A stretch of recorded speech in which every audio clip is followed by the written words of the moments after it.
It's time for another harsh review. Today we're going to be discussing a game that I never really got to play as a kid, but when I was younger I thought it looked relatively good. Was I just a dumb kid, or is there actually something good about the game? Who knows, but let's find out as we do a harsh review for M&M's Beach Party. The way that I'll be rating the game is through the Minigames, story/solo mode, controls, and the extra modes and experience. Who knows, maybe this game can end up surprising me, but the only way to figure that out is to get into it, so let's do just that. First off, we'll be talking about the minigames that the game has. We'll start off with the ones that I enjoy playing. Alright, now let's talk about the ones that I think are alright and at least somewhat deserve the point. First we have Skee Ball. It's literally just skee ball, but you don't have the guarantee to get the 10 points if you happen to pass the lip. Instead, it has very specific areas that you have to get it in just to even get the 10 points. Which I will say, it does make it a little harder and definitely more challenging.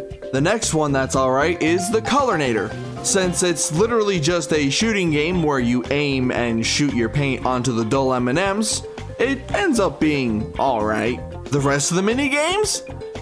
Bad. Not fun. And honestly, a disgrace to minigames in general. So, since there's literally nothing else to talk about in this section, the minigames section will get 2 out of 6 points. Next, let's talk about the story and solo mode. You run around on a beach playing each of the minigames, but you don't have to beat them to progress in the stats that it gives you to progress towards finishing the mode.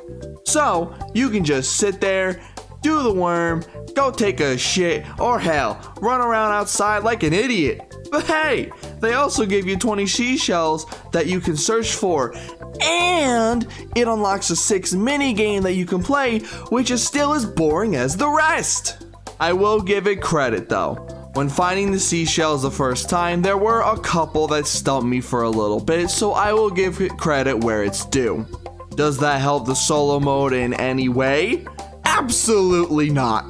But it's always fun to point out when a game designed for literal infants makes me feel incredibly stupid. So yeah, this section will get a 2 out of 15 just because some of the seashells were somewhat interesting to try to hunt down.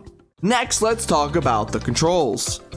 Whether it's just running around in the quote-unquote overworld or trying to play the minigames, the controls are completely horrible. Aside from the shooting game that I mentioned earlier, every other minigame has really bad controls. I gave the skee ball a point earlier because I just enjoy skee ball, but everything else in this game feels stiffer than I do when I wake up in the morning. And don't get me started on the motion controls that this game threw in for certain minigames. They range from to what do you want from me? Overall, it's pretty shitty, so I'll give the controls section a 1.5 out of 10, again just because of the shooting minigame. Finally, let's talk about the extra mode / the experience.